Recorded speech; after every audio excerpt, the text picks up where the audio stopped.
Bismillahirrahmanirrahim. Assalamualaikum warahmatullahi wabarakatuh. Yang kami hormati Bapak Pimpinan beserta Bapak Ibu Dewan Guru dan Staf beserta perwakilan siswa SMA Negeri 1 Budong.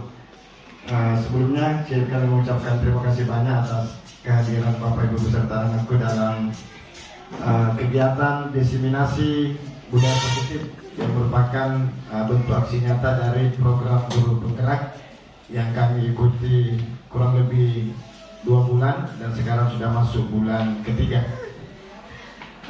Sebelum kami selaku peserta PDP memberikan diseminasi terkait dengan aksi nyata kami mohon izin kepada Bapak Pimpinan untuk memberikan sepatah kata terkait dengan program ini kepada Bapak dengan hormat disilakan. Assalamualaikum warahmatullahi wabarakatuh. Selamat pagi, salam sejahtera untuk kita semua. Selamat Bapak Ibu Guru, anak-anakku sekalian yang sebagai perwakilan siswa yang senantiasa kita banggakan, terkhusus kepada Pak Ani Ningging SPD sebagai calon guru penggerak yang kita banggakan.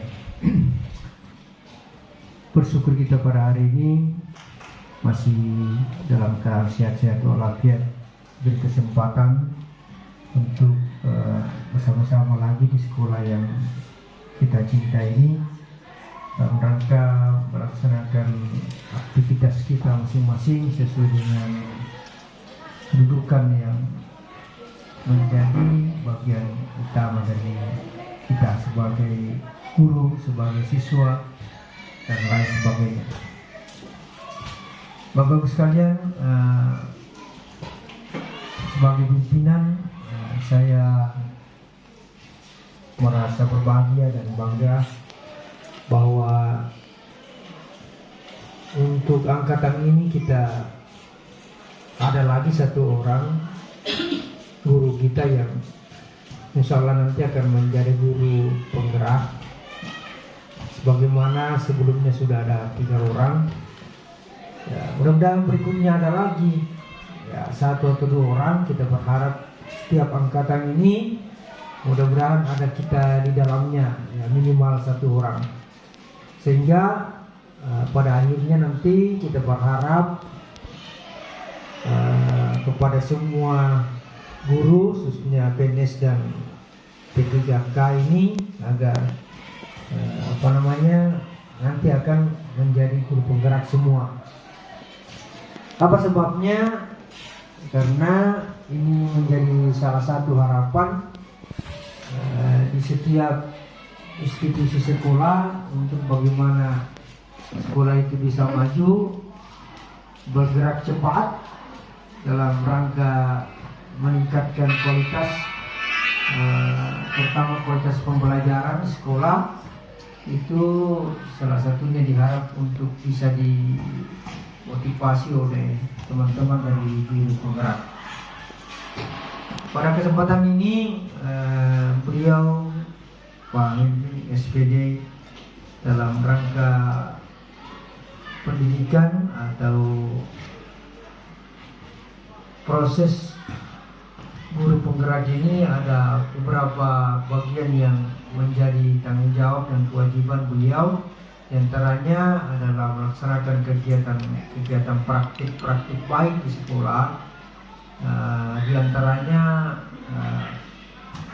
mendisiplinkan siswa dalam rangka proses belajar mengajar, mulai dari datang, belajar, dan pada saat pulang.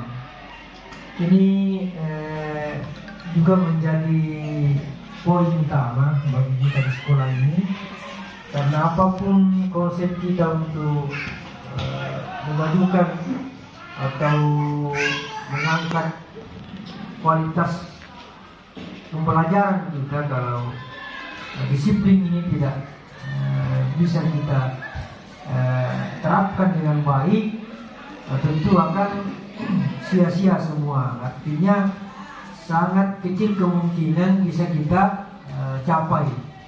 Tapi kalau disiplin ini guru, siswa, semua warga sekolah itu akan menjadi suasana yang diharapkan untuk bisa mempercepat apa yang kita inginkan. Dalam kesempatan ini juga saya sampaikan bahwa insyaallah hari Senin nanti akan ada lagi semacam evaluasi proses belajar mengajar oleh pengawas. Jadi kemarin itu beliau datang ke sekolah untuk juga memberikan penyampaian bahwa di pengawas itu ada tugas yang harus dikolaborasikan dengan sekolah. Nanti akan dipantau setiap 3 bulan sekali. Caranya terkait dengan mungkin guru-guru penggerak sudah tahu, kepemimpinan pembelajaran, kepemimpinan dalam manajemen, apalagi satu Pak, ada 3 ya. Nah itu nanti kita akan pilih poin mana yang kira-kira kita bisa jadikan program khusus untuk kita bisa evaluasi setiap 3 bulannya itu. Nah, jadi dengan demikian maka bisa terkait semua apa yang menjadi urusan-urusan kita di sekolah ini, termasuk di dalamnya adalah kedisiplinan. Nah, sekira itu ya Bapak-Ibu sekalian. Sehingga sebagai pimpinan sekali lagi kita berharap agar kita memberikan dukungan penuh kepada teman kita, termasuk juga anak-anak sekalian selaku perwakilan siswa, ya, beri dukungan apa yang disampaikan oleh guru kita ini dalam rangka meningkatkan praktik-praktik baik di sekolah sebagai bentuk karakter yang kita kembangkan. Demikian, atas perhatiannya saya ucapkan terima kasih. Bila itu hidayah. Assalamualaikum warahmatullahi wabarakatuh. Waalaikumsalam warahmatullahi wabarakatuh. Ya, itulah tadi sepatah kata dari Pak Pimpinan. Baik Bapak Ibu sekalian, untuk mempersingkat waktu mungkin sekali lagi kita akan langsung masuk pada diseminasi budaya positif yang merupakan tugas bagi kami sebagai salah satu guru yang ikut program guru penggerak. Jadi Bapak Ibu yang kami banggakan serta Bapak sekalian, jadi di akhir bulan kedua kemarin kami semua mendapatkan tugas untuk melakukan aksi nyata dalam bentuk diseminasi budaya positif yang harus dipaparkan kepada warga sekolah, terutama guru dan siswa. Nah, untuk diseminasi ini saya secara pribadi sebagai guru penggerak mengambil tema budaya disiplin positif melalui program SMART, yaitu sekolah aman, ramah, bersih, dan sehat, sebagai solusi mewujudkan peserta didik yang beriman, cerdas, kreatif, kolaboratif, dan bernalar kritis. Bapak Ibu beserta anak-anak yang saya banggakan, apa yang melatar belakangi sehingga kami mengambil disiplin positif ini sebagai bentuk aksi nyata? Yang pertama adalah salah satu indikator keberhasilan sekolah dalam menuntut siswa untuk mewujudkan potensinya adalah ketika siswa bisa menjadikan sekolah sebagai rumah kedua. Artinya rumah kedua bahwa ketika di sekolah anak-anak merasa senang, terutama senang dalam melakukan aktivitas belajar dan kegiatan-kegiatan yang sifatnya ekstrakurikuler maupun kokurikuler. Nah, kalau kita melihat bagaimana kondisi anak-anak kita di sini, kita melihat bahwa masalah disiplin ini masih menjadi problem yang harus diselesaikan. Untuk aksi nyata ini, itu rencananya akan dilaksanakan melalui 2 tahapan.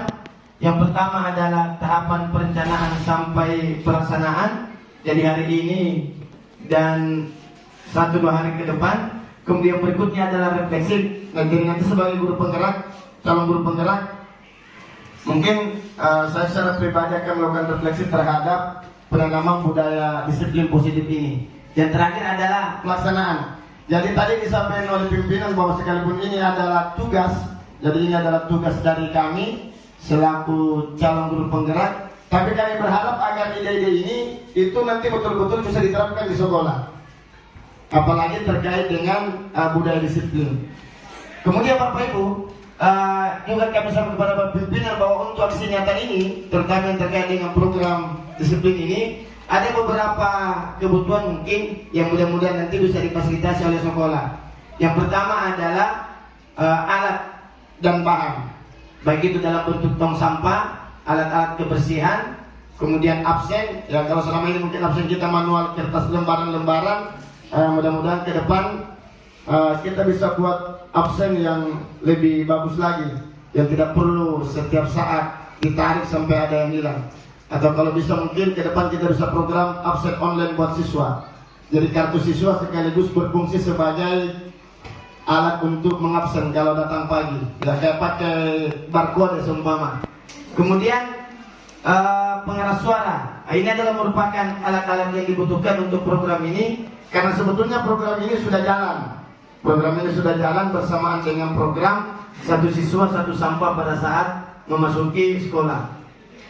Nah kemudian itu dari alat tambahan. Yang dibutuhkan yang kedua adalah tenaga.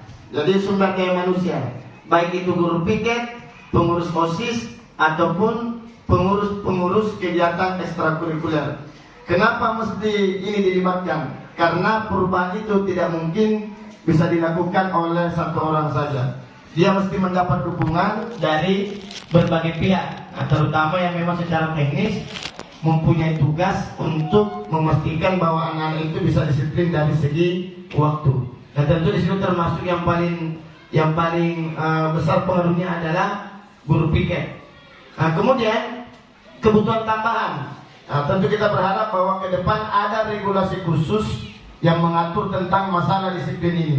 Jadi kalau biasanya hanya tercantum di poin-poin tata tertib, maka ke depan kita berharap bahwa masalah disiplin ini betul-betul dia mempunyai aturan tertulis, seperti apa modelnya, bagaimana teknisnya, bagaimana kemudian rewardnya kalau butuh reward, punishmentnya kalau butuh punishment, ataupun yang terkait dengan hal teknis terkait dengan penegakan disiplin ini. Karena sekali lagi bagi kami, sekolah yang baik dan sehat itu harus dimulai dari kedisiplinan. Nah Bapak Ibu yang saya banggakan beserta Bapak Pimpinan, nah sekarang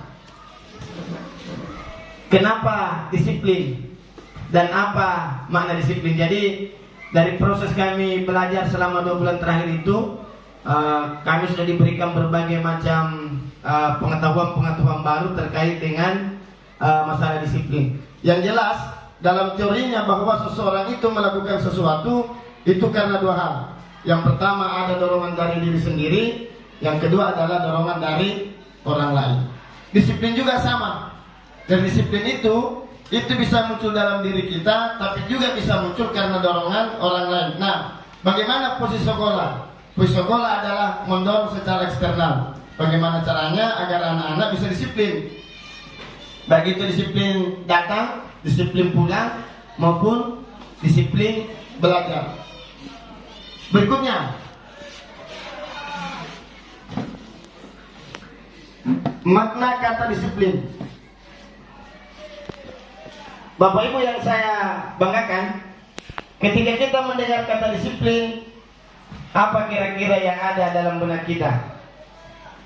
Apakah disiplin itu bahwa betul-betul kita mengikuti aturan tanpa mempertimbangkan aspek-aspek bahwa itu ada hukuman kalau melanggar, atau ada tekanan-tekanan secara psikologis, atau bagaimana?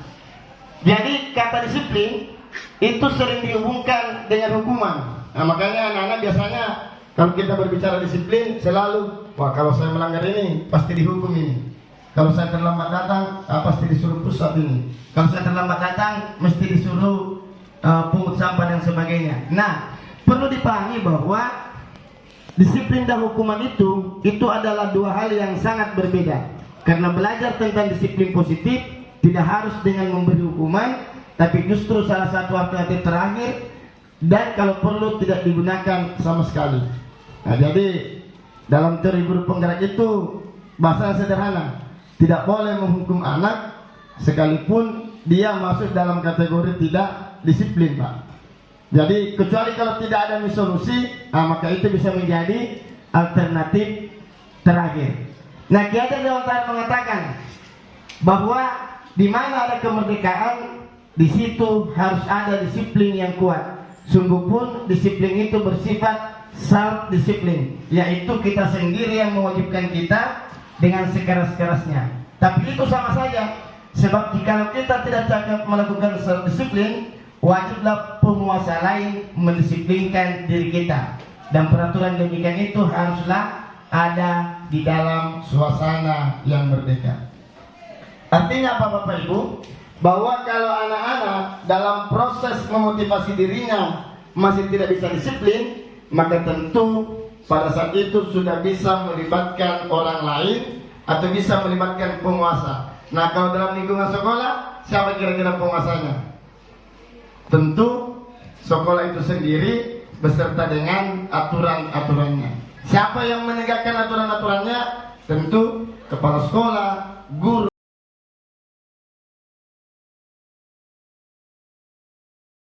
Wah, kalau saya melanggar ini pasti dihukum ini.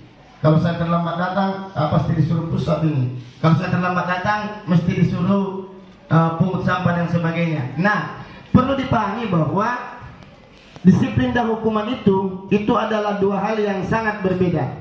Karena belajar tentang disiplin positif tidak harus dengan memberi hukuman, tapi justru salah satu alternatif terakhir, dan kalau perlu tidak digunakan sama sekali. Nah, jadi dalam teori guru penggerak itu bahasa sederhana, tidak boleh menghukum anak sekalipun dia masuk dalam kategori tidak disiplin, Pak. Jadi kecuali kalau tidak ada solusi, maka itu bisa menjadi alternatif terakhir.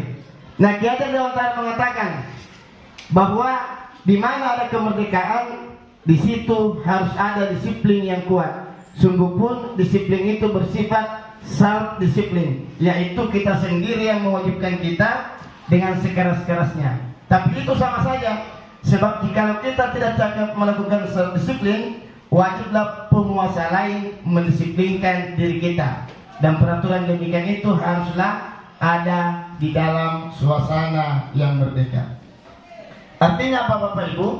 Bahwa kalau anak-anak dalam proses memotivasi dirinya masih tidak bisa disiplin, maka tentu pada saat itu sudah bisa melibatkan orang lain atau bisa melibatkan penguasa. Nah, kalau dalam lingkungan sekolah, siapa kira-kira penguasanya? Tentu sekolah itu sendiri beserta dengan aturan-aturannya. Siapa yang menegakkan aturan-aturannya?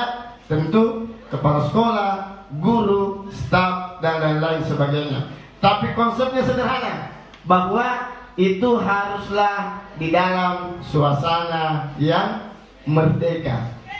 Jadi merdeka itu artinya tidak ada tekanan ketika kita memperlakukan aturan-aturan yang terkait dengan kedisiplinan.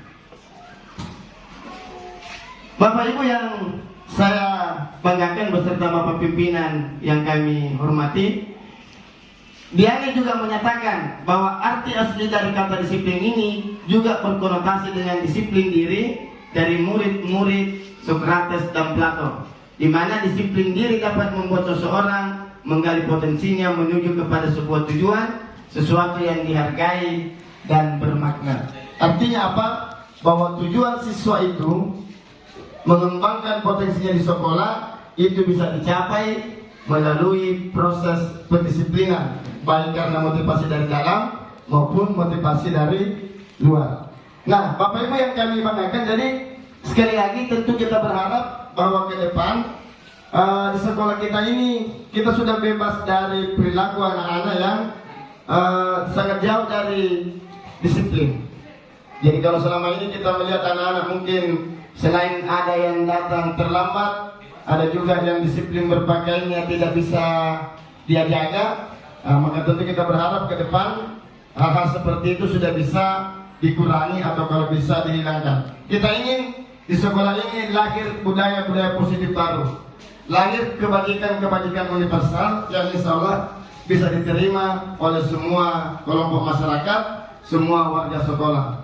Baik Bapak Ibu, saya kira itu mungkin beberapa hal yang saya ingin sampaikan terkait dengan diseminasi budaya positif ini. Tentu harapannya adalah partisipasi, peran serta dan bantuan Bapak Ibu semua beserta anak-anakku dalam menciptakan lingkungan sekolah yang aman, ramah, bersih, sehat sebagai salah satu indikator untuk kemudian mendisiplinkan anak-anak.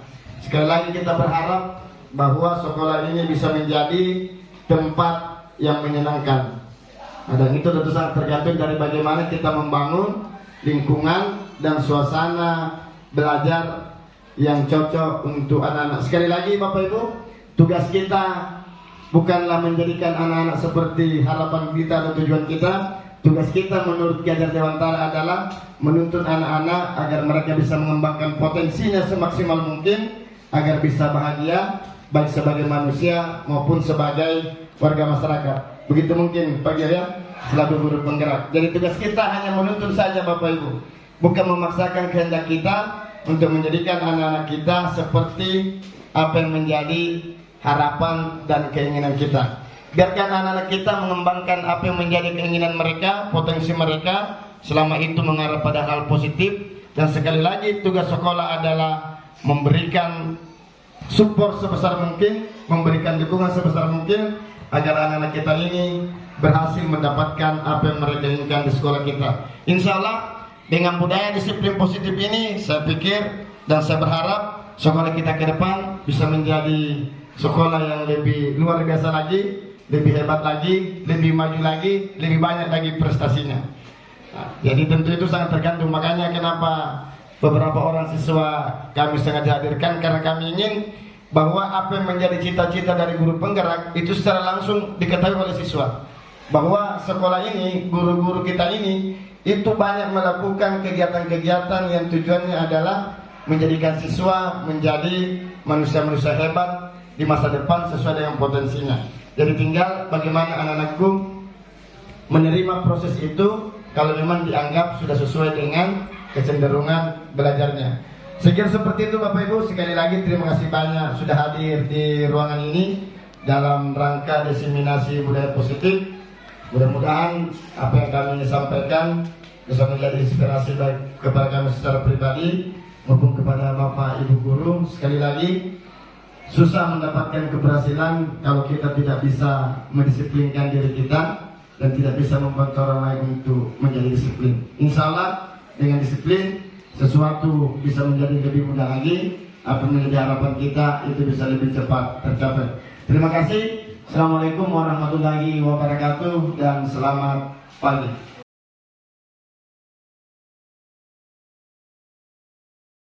Pada Bapak Ibu saya persilakan, kalau ada yang mau bertanya silakan. Ada yang bertanya? Kita semua mau bertanya nih.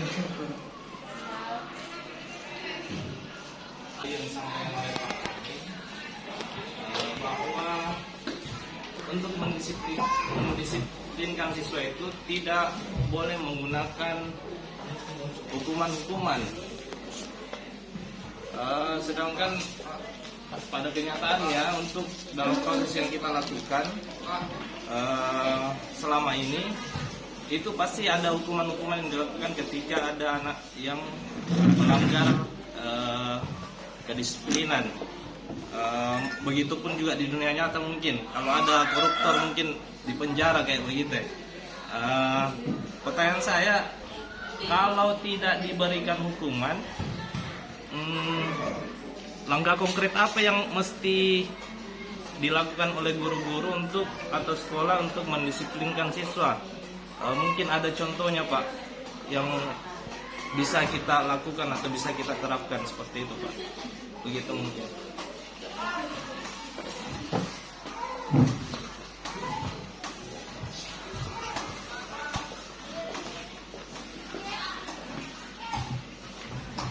Ya, terima kasih banyak Pandi atas pertanyaannya terkait dengan boleh tidak kita memberikan hukuman kepada siswa. Jadi di guru penggerak itu Pak, ada memang satu sesi khusus yang membahas tentang itu.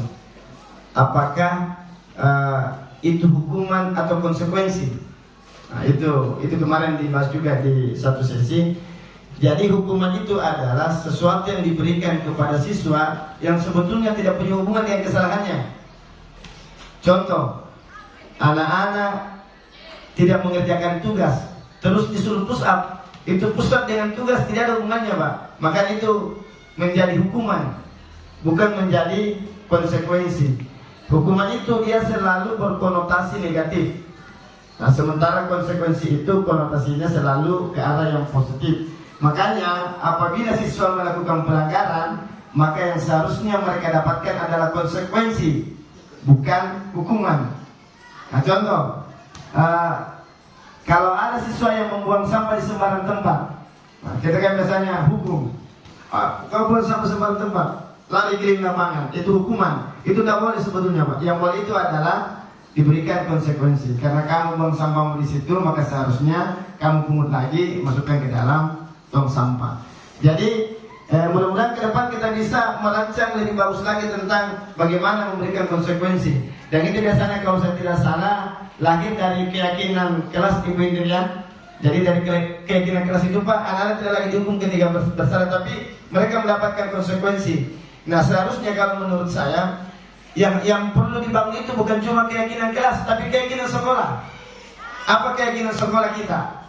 Ya kan? Jadi kalau itu sudah terbangun, maka insya Allah ke depan anggaplah kita buat keyakinan sekolah terkait masalah kedisiplinan. Nah, jadi ketika anak-anak datang terlambat, itu tidak dihukum lagi, Pak. Jadi kan kalau kemarin-kemarin kayak gitu biasanya, oh yang terlambat 10 orang, pokoknya tugasmu sekarang pungut semua sampah di anak sekolah. Itu sebetulnya tidak ada hubungannya dengan terlambatnya. Nah, makanya mungkin ke depan yang perlu dilakukan adalah bagaimana kita mengatur konsekuensi itu agar supaya itu bisa bermanfaat bagi anak-anak. Jadi anak-anak tidak merasa tidak merasa dihukum atau tidak merasa dihakimi karena keterlambatannya. Tapi mereka merasa bahwa memang saya harus melakukan ini karena apa ya? Saya melanggar. Itu mungkin, Pak.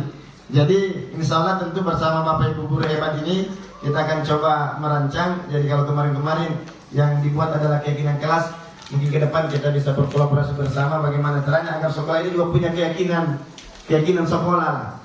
Itu bisa dipasang di depan itu dalam bentuk baliho mungkin. Jadi setiap anak masuk dia baca, oh ternyata keyakinan kita di sekolah seperti ini. Mungkin itu, Pak Andi. Sekali lagi terima kasih banyak, Pak. Yang jelas memang nanti kita biasanya agak sulit menghilangkan itu antara memberikan hukuman karena yang terlambat. Pak Dahlan, silakan, Pak. Baik, terima kasih terkait dengan hukuman bagi siswa maupun siswa. Pernah mendengar saya tentang undang-undang perlindungan anak, dan juga bagi hukuman itu kan biasanya yang menangani misalnya anak-anak sudah di sekolah, tidak bisa lagi orang lain mencampuri karena kita ini adalah rumah kedua tadi. Jadi terkait dengan ini apakah sampai sejauh itu hukuman perlindungan anak sehingga kita ini sebagai seorang guru takut terhadap masalah itu. Bagaimana dengan tanggapan Bapak terhadap undang-undang perlindungan anak tersebut? Oke, terima kasih banyak Pak Dahlan. Jadi undang-undang perlindungan anak yang memang beberapa tahun terakhir ini menjadi momok bagi guru. Tapi Pak, sekali lagi di program guru penggerak itu di situ sebetulnya sudah ada kesepakatan secara tersirat bahwa sekolah itu bukan tempat menghukum anak. Jadi sekolah itu bukan tempat untuk menghukum anak-anak. Dia adalah tempat di mana anak-anak harus mengembangkan potensinya agar bisa menjadi manusia-manusia yang bahagia. Nah, ini mungkin contoh kasusnya seperti rambut yang panjang kalau dipotong. Yang kemarin lagi viral di grup guru SMA juga. Itu melanggar hak anak ya, memotong rambut. Maksudnya begini Pak, tapi kalau rambut itu menjadi keyakinan yang harus dibangun di sekolah, maka ada konsekuensinya. Contoh, kita yakin bahwa sekolah kita yakin bahwa berambut panjang itu tidak bagus seumpama atau kurang bagus. Nah, maka tentu konsekuensinya adalah setiap anak tidak boleh memiliki rambut yang panjang. Jadi begitu Pak. Jadi insya Allah ke depan ini kita tidak lagi bermain di wilayah hukumannya apa, tapi konsekuensinya apa. Dan sekali lagi konsekuensi itu akan lahir dari keyakinan yang dibangun oleh warga sekolah. Makanya saya katakan tadi bahwa nanti mungkin kalau teman-teman kemarin banyak menyusun keyakinan kelas, oke, insya Allah ke depan kita akan merancang keyakinan sekolah. Atau apa-apa saja yang kita yakini di sekolah ini baik, dan apa-apa saja yang kita yakini bahwa itu kurang bagus. Nah, mungkin begitu Pak dalamnya. Jadi memang Pak perlu menghilangkan mindset di kepala diri itu bahwa wah ini di sekolah ini anak akan dihukum sampai melanggar hak anak seumpama, atau sampai melanggar undang-undang perlindungan anak. Nah, tentu itu tidak. Sekali lagi, rumah yang menyenangkan bagi siswa adalah rumah di mana anak-anak bisa mengembangkan seluruh potensinya dengan baik. Kemarin sempat saya katakan di Lokakarya, kenapa seumpama sekolah tidak menyiapkan WiFi untuk siswa? Misalkan ini kan kalau ada WiFi di sekolah ini Pak, maka ini akan menjadi rumah, bukan lagi rumah kedua mungkin, rumah 1,5 bagi anak-anak. Nah, tinggal perlu dijaga agar supaya penggunaan wifi-nya tidak ke arah yang negatif. Tapi itu hanya candaan saja. Dan maksud saya memang sekolah harus siap. Sekolah harus mampu menyediakan apa-apa yang menjadi kebutuhan siswa, meskipun itu mungkin secara bertahap. Kemarin kita sempat diskusikan mungkin kenapa sekolah tidak menyiapkan ruang-ruang baca bagi anak-anak yang menyenangkan. Tapi ini sekali lagi dia akan terkait dengan aspek-aspek lain. Jadi sekali lagi padahal kami menyampaikan bahwa kita juga selaku guru perlu membersihkan pikiran kita untuk selalu ingin memberikan hukuman kepada anak-anak. Lebih baik kita ada siswa-siswa kita untuk kemudian mempercayai apa yang menjadi keyakinan mereka, kemudian melaksanakan keyakinan itu dengan benar, agar supaya jauh juga dari pelanggaran terhadap undang-undang perlindungan anak. Saya kira seperti itu pandangannya. Ya, terima kasih. Pertanyaan ketiga Bapak Ibu terakhir, kalau masih ada yang mau ditanyakan, karena ini sudah hampir jam 9 ini. Dari siswa atau? Dari siswa, setelah dari siswa. Iya. Kita, silakan kita. Saya belajar, saya di sekolah. Iya. Ada cinta. Iya, kalau sudah ada pertanyaan sekali lagi terima kasih banyak Bapak Ibu, dan insya Allah tentu mungkin kalau dari segi jumlah sekolah kita adalah sekolah dengan jumlah guru penggerak mungkin yang masih terbanyak saat ini. Tentunya adalah sumber daya yang sangat besar bagi kita untuk menjadikan sekolah kita menjadi sekolah yang luar biasa, sekolah yang menyenangkan bagi anak-anak. Intinya di situ. Kalau sekolah sudah menyenangkan, maka insya Allah anak-anak juga akan belajar dengan baik. Nah, tinggal bagaimana kita menciptakan lingkungan dan kondisi yang kondusif bagi anak-anak untuk belajar. Itu sekali lagi bisa dimulai dari bagaimana anak-anak secara ikhlas mampu mendisiplinkan dirinya. Kemudian kita juga bisa memberikan motivasi dari luar agar anak-anak bisa tetap mempertahankan kedisiplinan itu. Baik disiplin datang tepat waktu, disiplin pulang tepat waktu, dan disiplin belajar tepat waktu. Terima kasih Bapak Ibu yang kami banggakan, terutama kepada Bapak Pimpinan atas kehadirannya di tempat ini dalam diseminasi aksi nyata calon guru penggerak Angkatan 9 Mamuju Tengah. Ya, insya Allah hari ini sudah hampir memasuki penghujung bulan ketiga Pak. Jadi ini masih ada 2 bulan ke depan ini, bulan 11 dan bulan 12, atau mungkin akan melangkah ke bulan 1 baru selesai program guru penggerak ini. Sekali lagi kami ucapkan terima kasih banyak atas dukungannya, atas bantuannya. Dan setelah ini mungkin kami mohon izin 1-2 orang guru dan 1 orang siswa untuk memberikan testimoni terkait dengan budaya positif. Ya, apa saja silakan memberikan komentar. Terima kasih. Assalamualaikum warahmatullahi wabarakatuh.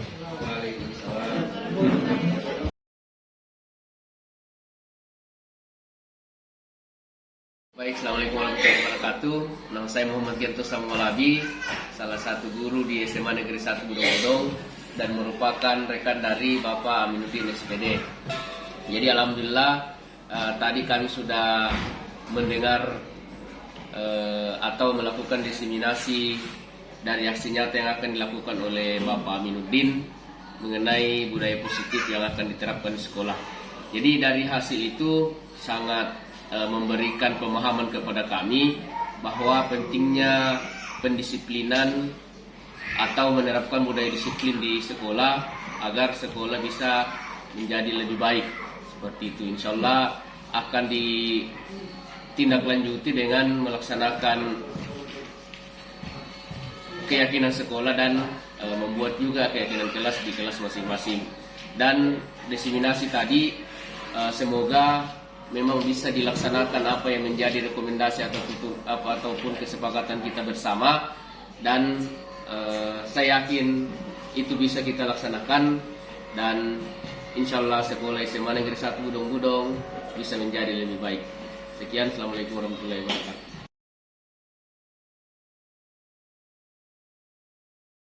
Assalamualaikum warahmatullahi wabarakatuh.